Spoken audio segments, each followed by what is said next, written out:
నిర్గమకాండము 14వ అధ్యాయము. మరియు యెహోవా మోషేతో ఇలాగ సెలవిచ్చెను. ఇశ్రాయేలీయులు తిరిగి పీహహీరోతు ఎదుటను అనగా మిగ్దోలుకు సముద్రమునకు మధ్యనున్న బయల్సెఫోను ఎదుటను దిగవలెనని వారితో చెప్పుము. దాని ఎదుటి సముద్రమునొద్ద వారు దిగవలెను. ఫరో ఇశ్రాయేలీయులను గూర్చి, వారు ఈ దేశములో చిక్కుబడి ఉన్నారు, అరణ్యము వారిని మూసివేసినని అనుకొనును. అయితే నేను ఫరో హృదయమును కఠినపరచెదను. అతడు వారిని తరుమగా నేను ఫరో వలనను అతని సమస్త సేన వలనను మహిమ తెచ్చుకొందును. నేను యెహోవానని ఐగుప్తీయులందరూ తెలుసుకొందురనెను. వారు అలాగు దిగిరి.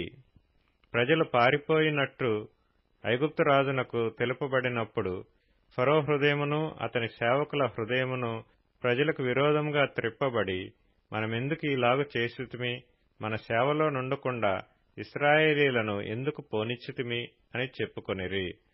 అంతటా అతడు తన రథమును సిద్ధపరచుకొని తన జనమును తనతో కూడా తీసుకొని పోయెను. మరియు అతడు శ్రేష్టమైన 600 రథములను, ఐగుప్తు రథములనన్నిటినీ, వాటిలో ప్రతిదాని మీద అధిపతులను తోడుకొని పోయెను. యెహోవా ఐగుప్తు రాజైన ఫరో హృదయమును కఠినపరపగా అతడు ఇశ్రాయేలీయులను తరిమెను.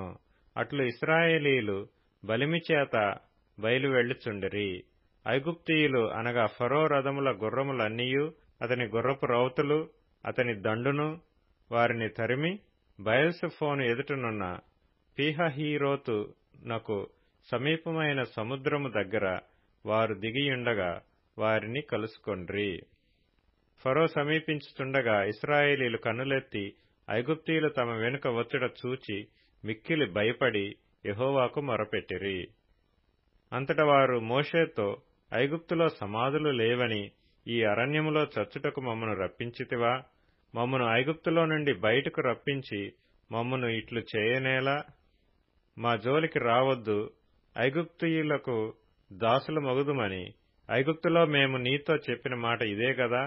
మేము ఈ అరణ్యమందు చచ్చుట కంటే ఐగుప్తీయులకు దాసులమగుటయే మేలని చెప్పిరి. అందుకు మోషే, భయపడుకుడి, యెహోవా మీకు నేడు కలగజేయు రక్షణను మీరు ఊరక నిలుచుండి చూడుడి. మీరు నేడు చూచిన ఐగుప్తీయులను ఇక మీదట మరి ఎన్నడనూ చూడరు.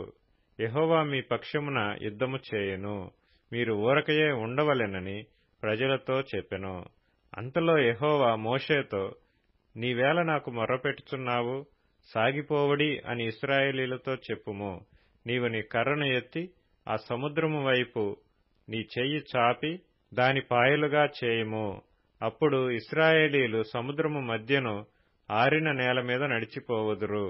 ఇదిగో నేనే ఐగుప్తీయుల హృదయమును కఠినపరచుదును, వారు వీరిని తరుముదురు. నేను ఫరో వలనను అతని సమస్త సేన వలనను అతని రథముల వలనను అతని గుర్రపు రౌతుల వలనను నాకు మహిమ తెచ్చుకొందును. నేను ఫరో వలనను అతని రథముల వలనను అతని గుర్రపు రౌతుల వలనను మహిమ తెచ్చుకొనున్నప్పుడు నేను యెహోవానని ఐగుప్తీయులు తెలుసుకొందురనెను. అప్పుడు ఇశ్రాయేలీయుల ఎదుట సమూహమునకు ముందుగా నడిచిన దేవదూత వారి వెనుకకు పోయి వారిని వెంబడించెను.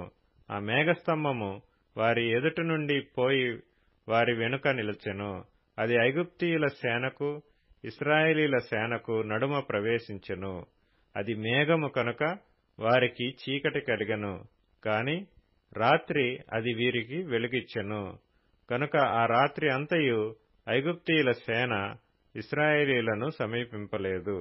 మోషే సముద్రము వైపు తన చెయ్యి చాపగా యెహోవా ఆ రాత్రి అంతయు బలమైన తూర్పుగాలి చేత సముద్రమును తొలగించి దానిని ఆరిన నేలగా చేసెను.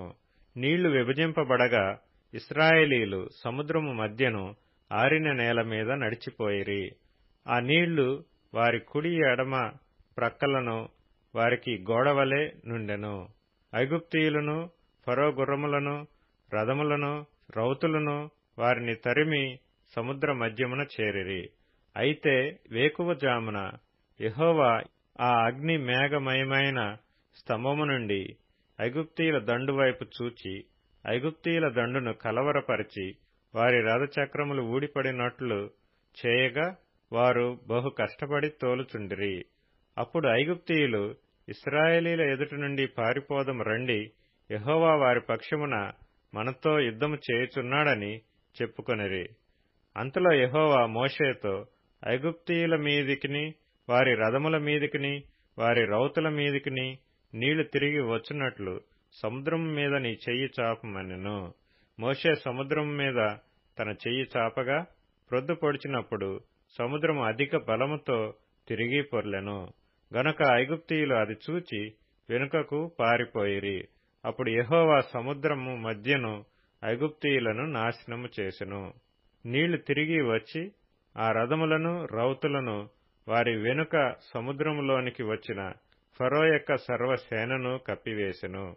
వారిలో ఒక్కడైనను మిగిలియుండలేదు.